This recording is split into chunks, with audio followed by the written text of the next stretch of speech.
តាមមើលដំណើរសាច់រឿងគឺ Gen Z ជាអ្នកបញ្ជាឲ្យហ៊ុនសែនការពារគាត់គ្មានហ៊ុនសែនណាមានអំណាចលើ Gen Z ទៀតទេពីព្រោះបណ្ដាញ Gen Z ក្នុងរយៈពេលប្រមាណឆ្នាំចុងក្រោយនេះមិនមែនជាបណ្ដាញធម្មតាឡើយកុំភ្លេចថាបណ្ដាញអក្រិតកម្មឆ្លងដែនក៏ជាបណ្ដាញប្រដាប់អាវុធដ៏ធំមួយដែរហើយ Gen Z នៅកម្ពុជា Gen Z ដើរពេញស្រុកខ្មែរ Gen Z ក៏ដឹងភូមិសាស្ត្រដូច្នេះ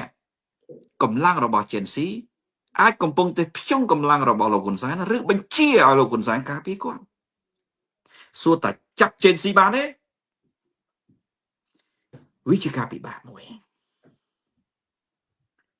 វាពិតជាការពិបាកមួយដែលថាចាប់ Gen Z បានឬអត់ប៉ុន្តែខ្ញុំសូមធ្វើការវិភាគបែបនេះលោកហ៊ុនសែនការពារ Gen Z ដល់ដំណាក់កាលចុងក្រោយពីព្រោះជីវិត Gen Z អនាគត Gen Z ក៏ជាអនាគតរបស់ហ៊ុនសែនដែរបើចាប់ Gen Z បាននោះមានន័យថារឿងទាំងអស់នឹងធ្លាយប្រសិនបើប៉ូលីសអង្គទាពលបើ FBI អាមេរិកចាប់ Gen Z បានរឿងទាំងអស់នឹងធ្លាយទាំងអស់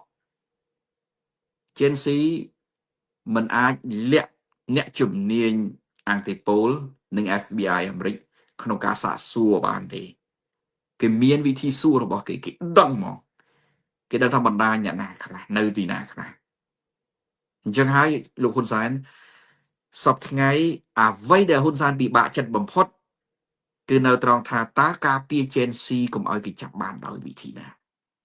រឿងដ៏ធំបំផុតដែលហ៊ុនសែននិងហ៊ុនម៉ាណែតកំពុងដោះស្រាយក្នុងពេលបច្ចុប្បន្ននេះការពារ Gen Z ដោយវិធីណាកុំឲ្យ FBI អាមេរិកឬក៏ប៉ូលីសអង្គទាពលចាប់បាន